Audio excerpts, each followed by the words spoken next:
Want to know the top 10 global settings that you need to know in Lumafusion? In this video, I'm going to share with you where it is. Let's go! To go to the global settings, you press on the question mark, press, and it will pop up. If you press and hold, it will show up differently. Show up and hold, it will show up what all this button does. But to access to the global settings, tap on that and it will pop up. Now the first thing we want to know, which is in every project that we do, is the frame rate. Now you can select the frame rate to your design. For me personally, I default to 24 frames per second, cinematic. But you can change to any of these frame rate at any time during your project editing. Anytime, okay? Anytime. Okay, so that's number one, your frame rate. You can change it anytime. Number two, the aspect ratio as well. You can change it to 16:9, landscape, portrait. Okay? All that stuff, okay? And you can see when you do that, automatically change for you. Okay? Instagram, see this is the interface changes when you do that, okay? So let's get back to my default, 16:9, make 16:9. So that's number two, okay? The aspect ratio. If you want to convert your video from a landscape, horizontal video to a vertical video, you can change it anytime with the aspect ratio. Anytime during the editing. But once you go to your export settings, you can't change it. Once you are in the edit, you can change it anything you want. Do it for you, take it out so you can see it. Okay, right now it's like that. Go back to the settings, change it to landscape, anytime you want. We'll go back to here, landscape. Okay, that's perfect. Anytime you want, okay? Anytime you want. When you export out, you can't do it. Okay, let me show you. Export, movie, to photos. Now, the aspect ratio, the quality can change, but there's no aspect ratio, which makes sense, right? You only export out when you are finished with your project, right? So that's the point, right? So there's no setting in the export panel right here, right? So do your editing first, horizontal or landscape, doesn't matter, then you do your export. So that's a suggestion for you there. Go back here, the color space, the common one.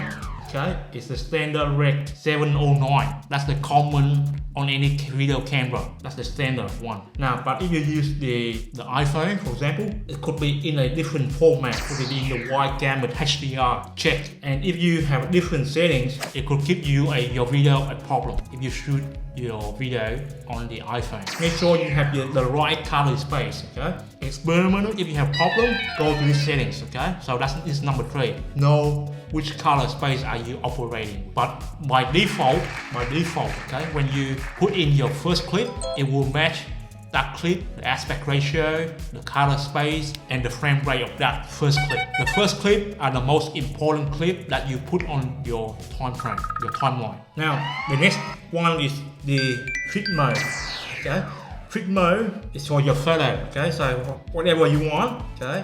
Your photo, your video, how will you be presented, okay? If you put in your photo, it's not the right aspect ratio, how will you want Lumafusion to do with that photo? And you have your fit, your fill, your focus, your stretch. Your stretch right here is when you have your anamorphic video and you want to stretch it out. This way you do that first, okay? In these settings right here, okay? If you shoot a lot of anamorphic video, that is your important settings right there, the stretch. But for most of us, I just put default to fill. That's number 4, right? Number 5, if you're gonna have a lot of photos as your media, right? Make sure the settings right here is whatever the default is right for you. This is how long is each photo. How long is each photo? For me personally, I put it 4 seconds long. But you can go all the way down to 1 frame.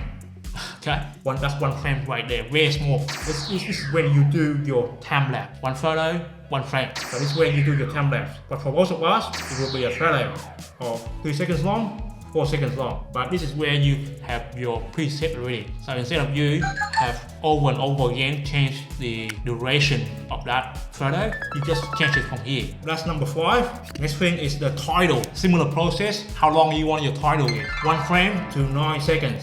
10 seconds roughly.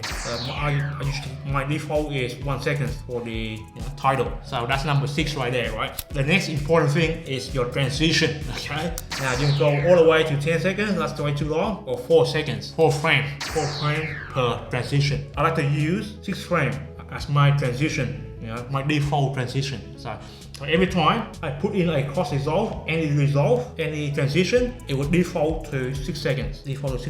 Simple, easy, help. From there, you can expand it out. But for my default, that's what I use. Very helpful there. So that's number 7. Ducking is an audio term. Now I will have another video explaining all this, okay? But for you right now, just ducking means it's an audio, okay? You have your music playing in the background, but you also have your voice over as well. So you have your voice over to be to be heard, right? So what ducking does is basically when you have your voice over, right? The voice will take over and the background music drop down, and this is your settings that we play with to make it work. That's a quick example right there. The new project default, we just set that already. So if you have a lot of video like what I do, a 24 frames per second, I default that in my new project settings. This one right here is important. Now if you don't turn this on, adjust based on your first video clip added. So if your first video is not a different aspect ratio, it will not adjust. So if you know you're gonna use a lot of 24 frames per second as your default, you want to turn that off, okay? So every video you're gonna put in is gonna be 24 frames per second or 30 frames per second, your preference. For me, I'll probably leave it on, but you can always go back here and change it anytime you want, but be aware of that, okay? So your preference right here, adjust based on first video clip. You will turn on and off. Now, the next one, number 9, number of projects to back up to keep. For me, 3 is good. For me personally, my editing workflow is this. I will try to complete the project that I'm doing right now. So I have more hygienic, okay? I use all my media in this thing. Okay, the SD card. Every project I try to complete, okay? But if you have a longer project, it's gonna take you a few weeks to do, okay? But backup project, I'll keep to 3. It's up to you how much you want to keep, and this will depends on your iPad. The more you keep, it's only limited by your iPad capacity, memory capacity. The user interface is not important, okay? But the next important thing for me personally, the advanced editing. If you have the external drive editing, you must turn that on, otherwise you can't edit out the SSD drive.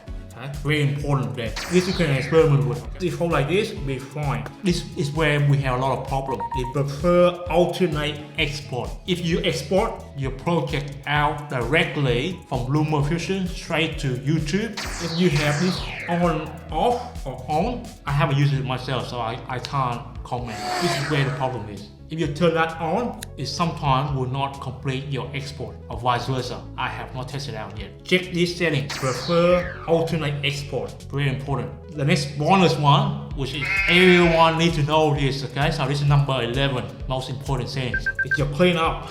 It will have, see this cleanup cache. Click on that and it will show us where is our cache. Right now it's a link folder, which is like 5 gigs. So I can turn it on and I'll clean up, which I don't want to do right now. So you want to clean up to save space on your iPad, do it right here. Do not go into the file app and delete from there. If you could, do it from here first, okay? The cleanup. Now also, this file info here, import media, it will save here and you can't do much. You have to go to your file app and delete it if you want to delete it, clean out. Right? That's number 11, 12 is. And of course you can always get help. If you want to know about how you can convert a long video or horizontal video to a short form video for YouTube, check this video out right here, okay? Where I show you how to do it. I'll see you next time with another video.